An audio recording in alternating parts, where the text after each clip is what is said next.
Série Ensinos de Jesus, com Fabrício Fraga. Estudo de hoje: o que Jesus ensinou sobre a lei. Boa noite. Nós estamos seguindo a série Ensinos de Jesus e o nosso assunto de hoje é o assunto de número 12, onde nós vamos falar sobre a lei de Deus. Esse é um assunto muito controverso, e ele é muito controverso porque ele mexe com o ser humano na sua essência. O ser humano, após o pecado, se torna oposto à lei de Deus. Quando nós falamos de lei, quando nós falamos de obediência, existem normalmente duas posições que as pessoas assumem. De um lado, aqueles que olham para a lei confiando nela como se ela tivesse poder de salvar. E de outro lado, pessoas que olham para a lei como algo que ficou no passado, algo que não faz sentido para hoje. E quando nós olhamos para os ensinos de Jesus, nós temos uma posição bíblica, uma posição equilibrada, que certamente nos ajudará a viver um cristianismo mais alegre, mais equilibrado e mais verdadeiro. Esse conflito que existe não saiu da cabeça das pessoas, mas do aparente conflito que existe entre algumas informações apresentadas na Bíblia. Abra sua Bíblia aí, por favor, na Epístola de Paulo aos Gálatas, capítulo 3, versos 24 e 25. Muita gente que olha para a lei como se ela fosse algo negativo, usa esses versos para atacarem aqueles que querem obedecer à lei de Deus. Porque o apóstolo Paulo aqui escreve o seguinte, Gálatas 3, 24: de maneira que a lei nos serviu de aio, de condutor, de professor, para nos conduzir a Cristo, a fim de que fôssemos justificados por fé. Mas tendo vindo a fé, já não permanecemos subordinados ao aio. Então muita gente olha para isso aqui e diz: a lei proscreveu, não há mais lei, a lei cumpriu a sua função, deixou de existir. Então eu, que estou no tempo da graça, não preciso mais seguir o que a lei ensina. Você já ouviu alguém falar esse tipo de coisa? Certamente. Agora, de um outro lado, o apóstolo Paulo também fala a lei dentro de um contexto que aparentemente é positivo. Veja o que ele diz lá em Romanos capítulo 7, versículo 12. No primeiro caso, nós vemos um texto que aparentemente coloca a lei em desvantagem. E aqui nós vamos ver um texto onde Paulo elogia a lei. Veja o que ele diz: por conseguinte, a lei é santa, o mandamento é santo, justo e bom. Se eu tomar somente a primeira informação isolada, eu posso ter uma visão equivocada sobre a lei. Se eu tomar somente esse segundo texto isoladamente, eu também posso ter uma visão equivocada sobre aquilo que a Bíblia, e especialmente Jesus, ensinaram sobre a lei. Esse é um assunto importante, porque dentro do processo de salvação há um lugar para a lei. E o nosso grande objetivo aqui hoje é descobrir que lugar é esse. Nós queremos ser salvos e no meio do caminho está a lei. Como é que a gente resolve a situação? Em primeiro lugar, nós podemos buscar entender o que Jesus ensinou a respeito da lei. Então eu peço que você abra a sua Bíblia comigo lá no Evangelho de Mateus. Mateus 5, versos 17 e 18. Jesus diz aqui o seguinte: não penseis que vim revogar a lei ou os profetas. Não vim para revogar, vim para cumprir. Pois em verdade vos digo, até que o céu e a terra passem, nem um i ou um tio jamais passará da lei, até que tudo se cumpra. Dentro de qual contexto Jesus está dizendo isso aqui? Você pode dar uma olhadinha no que está acontecendo aí? Dê uma olhada no capítulo 6, capítulo 7. Que momento do ministério de Jesus é esse aqui? É o sermão do monte. O sermão de Jesus, muito importante, onde ele fala de questões práticas da vivência religiosa. Isso aqui acontece no início do ministério de Cristo. Esse daqui é talvez um dos primeiros grandes sermões de Jesus para um grande grupo de pessoas. Jesus está aqui então mostrando para o povo quem é Jesus. Quem é esse que está diante de vocês? Qual é a minha intenção? Essa informação, portanto, ocupa um lugar de destaque no Evangelho. E Jesus aqui diz que ele não veio para revogar nem a lei e nem os profetas. Essa é uma linguagem que os judeus usavam para se referir ao Antigo Testamento. E no Antigo Testamento está contida a lei dos 10 mandamentos, que para muita gente parece ser o grande problema. Em parte isso acontece porque uma divisão que é feita dentro da lei, por nós que olhamos hoje, uma divisão pedagógica para que nós entendamos o assunto da lei. Essa divisão parece que foi tomada por muita gente como se fosse algo bíblico, como se fosse algo dogmático. É a divisão da lei em lei moral. O que mais que tem? Lei cerimonial, leis de saúde e leis civis. Isso não é algo novo. Essa sistematização não vem da Igreja Adventista e muito menos do século XIX, quando a nossa igreja nasceu. Essa é uma divisão muito mais antiga. Os pais da Reforma já usavam ela. Martinho Lutero fala da lei nesses termos: a lei moral de Deus, a lei cerimonial. Porém, essa não é uma divisão que você vai encontrar em absolutamente nenhum lugar da Bíblia. Algumas semanas atrás eu falei sobre alguns termos que estão na teologia, que nos ajudam a entender algumas coisas, mas que não têm raiz bíblica. Por exemplo, falar de lei cerimonial, de lei moral. Essa linguagem não é bíblica, ainda que as ideias que estão incutidas dentro desses termos sejam bíblicas. O grande problema acontece quando nós tomamos algo que serve para explicar e usamos como se fosse um fator formador do texto bíblico. Quando Deus deu a lei, Deus não deu a lei. Aqui está a lei cerimonial, aqui está a lei de saúde, coisas separadas. Se você ler os livros de Números, de Levíticos, você vai encontrar ali leis de diversas espécies sendo apresentadas, todas dentro do mesmo contexto. É Deus falando e Moisés e Arão colocando dentro do povo. Então você vai encontrar leis de saúde, e com as leis de saúde se emendam leis cerimoniais, e com as leis cerimoniais se emendam leis civis, e daí esse assunto se torna complexo e desafiador para a nossa compreensão. Então muita gente olha para esses livros, ou os 5 primeiros livros da Bíblia, que aqui são chamados de lei, ou como os judeus chamam a Torá, o ensinamento, e eles ignoram essa parte da Bíblia. E o grande problema é que Deus revelou coisas importantes sobre o seu caráter no livro da lei, na Torá, que nós hoje chamamos de Pentateuco. A primeira informação que a Bíblia oferece sobre Deus está no primeiro verso da Torá, do Pentateuco. No princípio Deus fez o quê? Deus criou. Então qual é o primeiro atributo que a Bíblia apresenta de Deus? Deus é o Criador. Se eu ignoro a Torá, se eu ignoro o livro da lei, eu não vou saber de onde eu vim. Uma outra informação importante é apresentada no livro da lei. Se encontra no mesmo capítulo, Gênesis 1. Daí você vê ali os versos 26, 27, 28. A formação e o propósito da existência do ser humano. A filosofia tem algumas grandes questões. De onde eu vim, para onde eu vou, por que eu estou aqui. Se você ler o capítulo 1 de Gênesis, todas essas perguntas são respondidas. De onde eu vim? De Deus. Para onde eu vou? Não era para ir para lugar nenhum, isso aqui era um paraíso, era para você ficar aqui. Mas daí, se você continua lendo, você chega à revelação de que o pecado entrou no mundo, e com o pecado a morte. Qual é o meu propósito aqui? Deus deu um propósito para Adão. Vocês vão crescer, vocês vão se multiplicar e vocês vão dominar a terra. Então, se você ler o primeiro capítulo de Gênesis, você tem as respostas. Deus se revela através da lei. Os 10 mandamentos estão contidos na lei de Deus, mas eles não representam a totalidade da lei de Deus.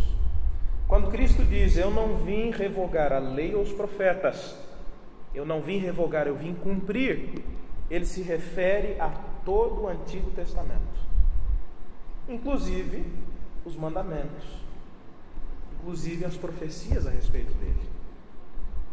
O ministério de Cristo é completo.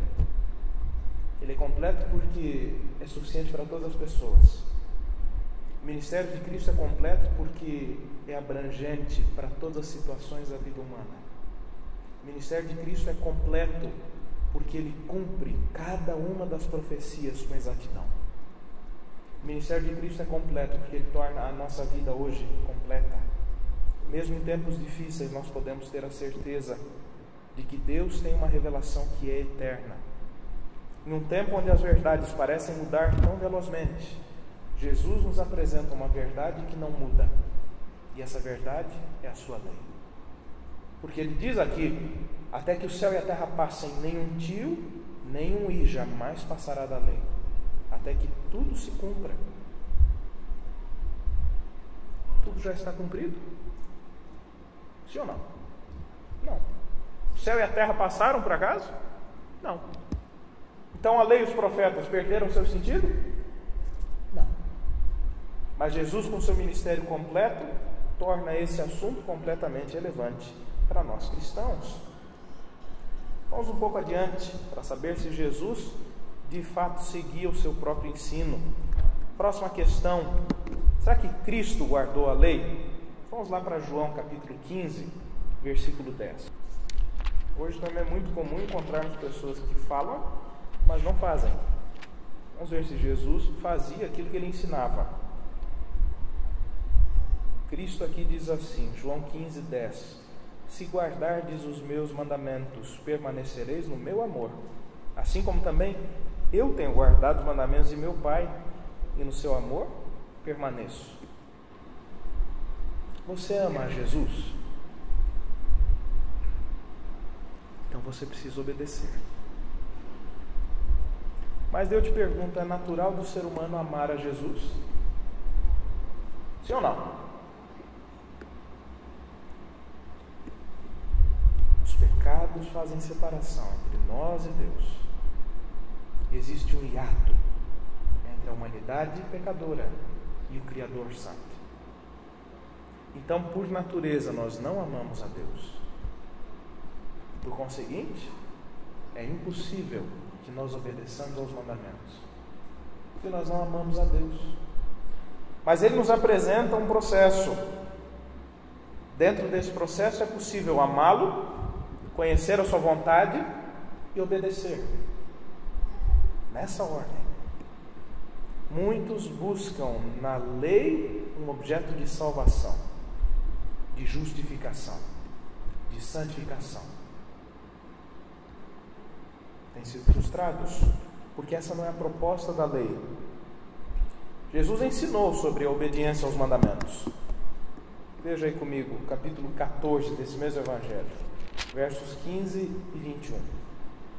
João 14, verso 15 e verso 21. Ele repete aqui: se me amais, guardareis os meus mandamentos. E daí no versículo 21 ele diz o seguinte: aquele que tem os meus mandamentos e os guarda, esse é o que me ama. E aquele que me ama será amado por meu Pai, e eu também o amarei e me manifestarei a ele. A obediência aos mandamentos não é causa da salvação, é consequência da salvação. Se o ser humano é pecador, se o ser humano precisa se aproximar de Deus para poder obedecer, esse é o caminho que Cristo apresenta. Mas vamos pensar um pouquinho. Nós costumamos, ao falar de lei, nos lembrar instantaneamente dos 10 mandamentos. Os 10 mandamentos ocupam um lugar de destaque na Bíblia. Os 10 mandamentos são a única parte registrada na Bíblia que foram escritos com o próprio dedo de Deus. Os 10 mandamentos têm destaque porque eles são uma revelação especial do caráter de Deus. Os 10 mandamentos têm um lugar de destaque no Antigo Testamento, na Bíblia como um todo, porque eles se tornam uma revelação do plano de Deus para o seu povo através da aliança. Porém, a aliança veio antes da lei, ou da lei dos 10 mandamentos, e isso é algo que confunde muita gente. Afinal de contas, quando é que veio a lei? Veja o que o apóstolo Paulo diz lá em Romanos 4, verso 15. Porque a lei suscita a ira, mas onde não há lei, também não há transgressão. O que é transgressão? Pecado. E onde é que começou o pecado? No céu. Em que lugar do céu? Dentro do santuário de Deus. Quem é o personagem apresentado pela Bíblia que dá origem a esse problema chamado pecado? Lúcifer, Satanás. E qual era a função dele no céu? Ele era o querubim cobridor, querubim da guarda de Deus. E a linguagem exata que a Bíblia usa é o querubim da guarda ungido. A palavra para ungido é Messias, o escolhido. Satanás, logicamente antes de ser Satanás, antes de ser o diabo, antes de ser o dragão, tinha um lugar de destaque no céu. Você lembra do santuário que foi construído no deserto por Moisés? Qual que era a parte principal do santuário? O lugar santíssimo. E por que esse lugar era tão especial? O que tinha dentro dele? A Arca da Aliança. E em cima da arca, o que tinha? Propiciatório. No propiciatório, 2 querubins. 2 querubins que cobriam a manifestação visível da glória de Deus. Lá no santuário celestial, essa era a função de Satanás. Ele era um dos anjos que velavam pela lei de Deus. Só que aqui parece ter um problema, né? A lei não foi dada no Monte Sinai.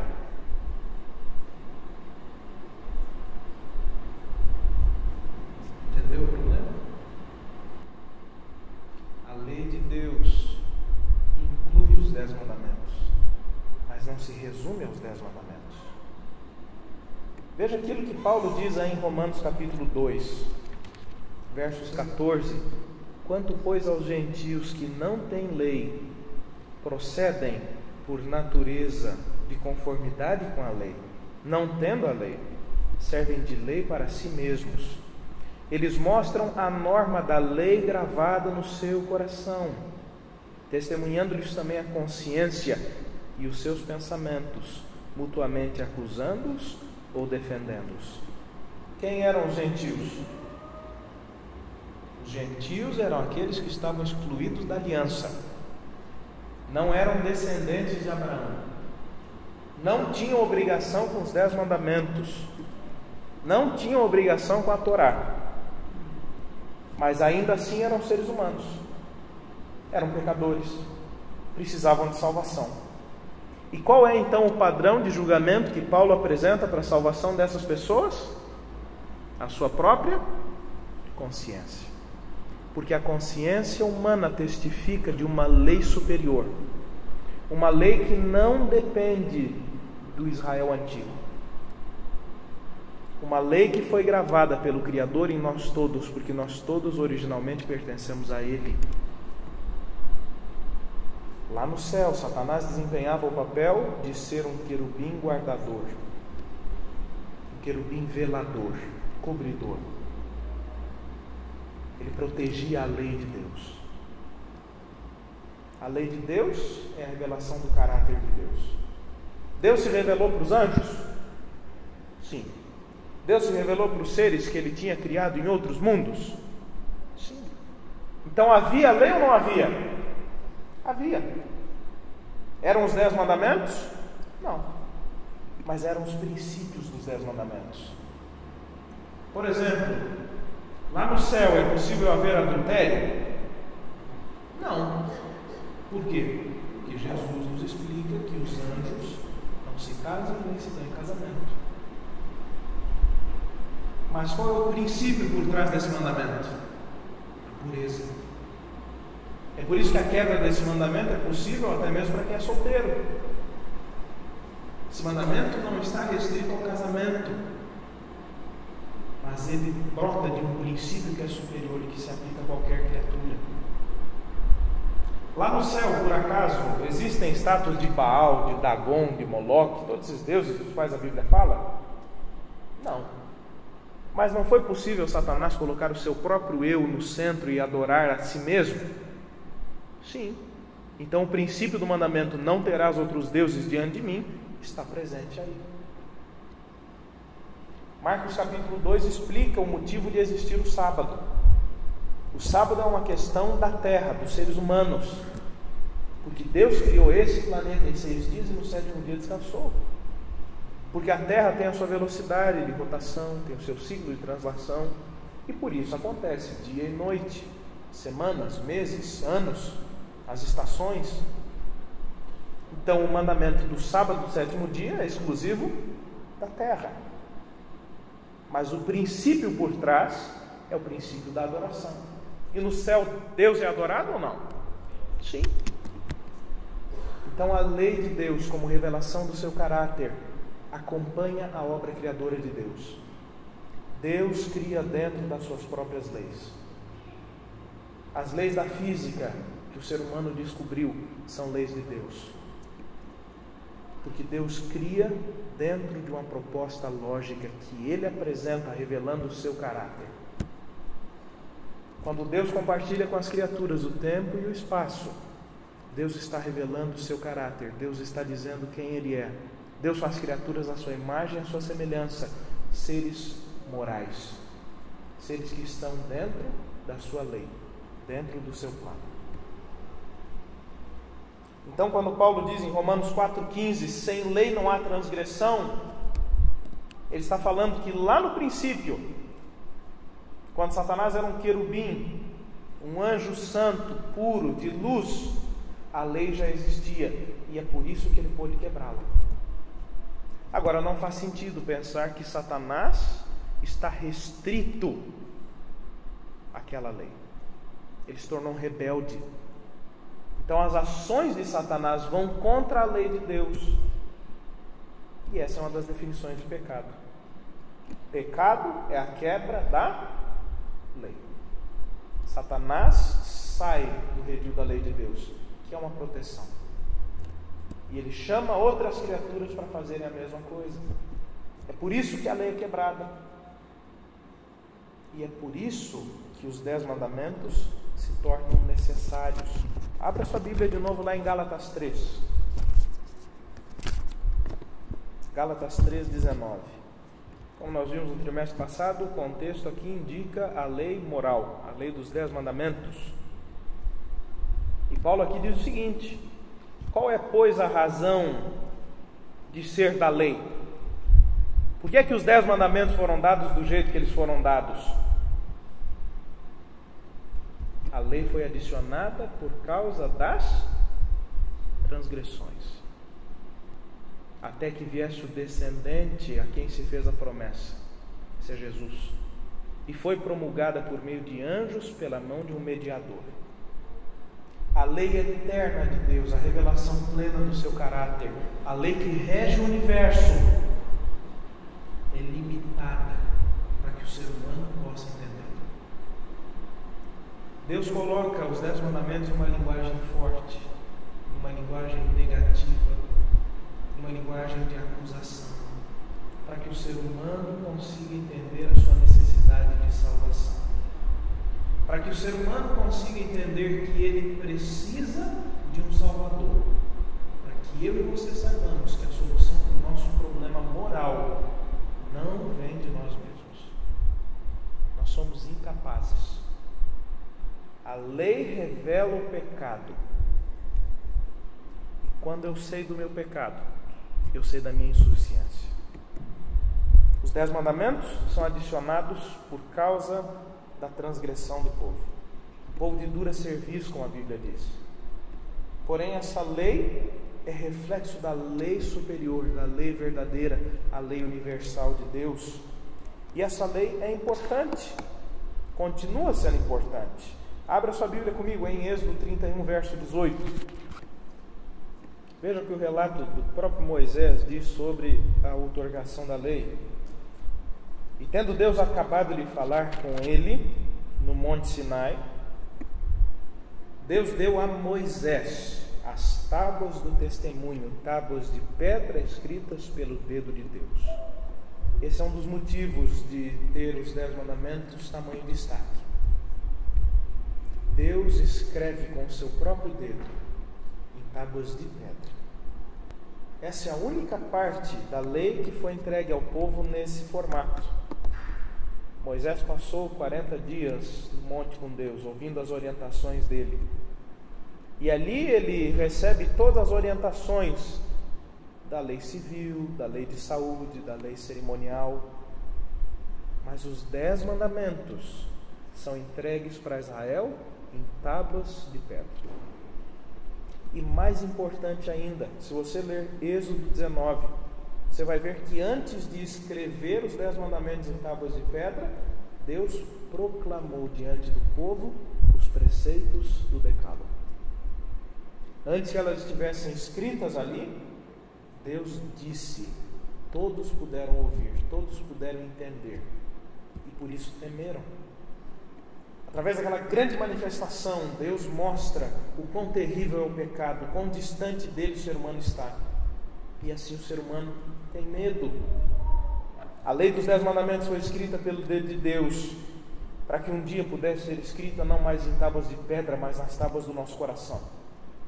Essa é uma das promessas da nova aliança. A nova aliança não destrói a lei, mas coloca a lei em uma nova posição. Não mais uma lei de acusação, não mais uma lei que serve para mostrar a separação, mas uma lei escrita nas tábuas do nosso coração, para que a lei se torne o caminho natural de vida do ser humano. Veja aí, por favor, Romanos capítulo 3, verso 20. Depois nós vamos ler o capítulo 7, verso 7. Nós já determinamos aqui, nós já entendemos, através dos textos bíblicos, que a lei de Deus não foi abolida, que a lei de Deus é uma revelação do seu caráter. Nós compreendemos que a formulação dos 10 mandamentos foi condicionada por causa do pecado do povo, mas eles, os 10 mandamentos, continuam tendo um lugar importante na vida do crente. Veja aí, capítulo 3, verso 20. Visto que ninguém será justificado diante de Deus por obras da lei, em razão de que pela lei vem o pleno conhecimento do pecado. Qual é a função da lei aqui? A lei serve para dar pleno conhecimento do pecado. No tempo da nova aliança, o tempo que nós vivemos, nós continuamos sendo pecadores? Sim ou não? Sim? Precisamos saber do nosso pecado para que nos arrependamos e peçamos perdão? Então a lei continua tendo função? É lógico que sim. Capítulo 7, verso 7. O que diremos, pois? É a lei pecado? De modo nenhum. Mas eu não teria conhecido o pecado, senão por intermédio da lei. Pois não teria eu conhecido a cobiça, se a lei não dissera, não cobiçarás. A lei revela o pecado, mas ela não é o pecado. A lei opera na vida do cristão com uma função, a função do espelho. Quando você acordou hoje, você deve ter ido ao banheiro. Você deve ter se olhado no espelho. Você deve ter visto que o seu rosto precisava de alguns reparos. Talvez tinha uma sujeirinha. Quem é que está sujo? Eu ou o espelho? Eu. A culpa de eu estar sujo é do espelho? É o espelho que pode me limpar? Não. Mas o espelho tem uma função. Qual é a função do espelho? Mostrar onde é que está precisando de limpeza o meu rosto. Qual é a função da lei de Deus na vida do cristão? Mostrar onde está o meu pecado, onde é que eu preciso da restauração do Evangelho. A lei é como um espelho, e assim como o espelho não é capaz de limpar o meu rosto, a lei de Deus não é capaz de me salvar.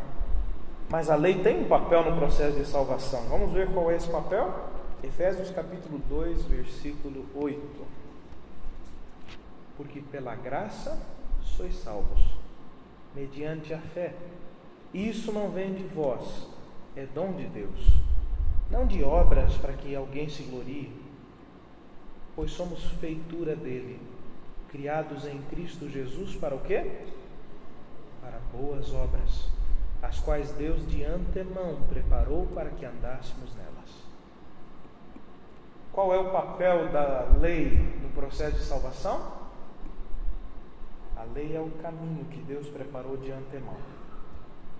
Primeiro eu conheço a Cristo, então eu passo a amá-lo, e daí eu posso obedecer a Ele.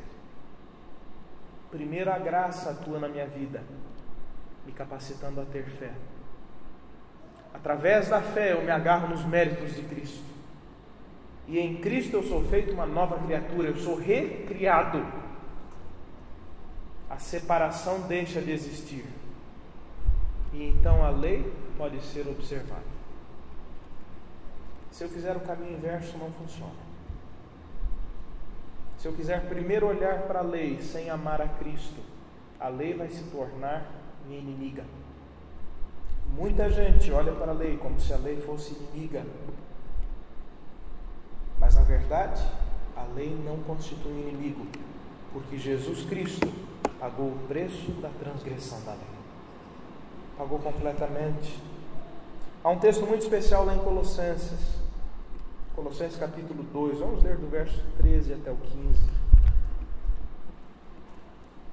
Colossenses 2,13 diz assim: E a vós outros que estáveis mortos pelas vossas transgressões e pela incircuncisão da vossa carne, Deus vos deu vida juntamente com Jesus, perdoando todos os vossos delitos, tendo cancelado o escrito de dívida que era contra nós e que constava de ordenanças, o qual nos era prejudicial. Jesus removeu-o inteiramente, encravando-o na cruz, e despojando os principados e as potestades, publicamente os expôs ao desprezo, triunfando deles na cruz. Qual foi a frase que Jesus disse na cruz antes de entregar o seu Espírito? Está consumado. A ideia completa dessa frase é: está pago.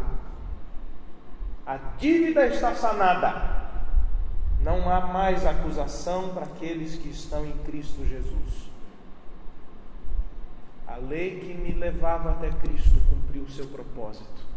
E agora ela vai me mostrar onde é que eu ainda preciso de correção. Jesus cancela a dívida que era revelada pela lei, mas agora a lei não tem mais essa função.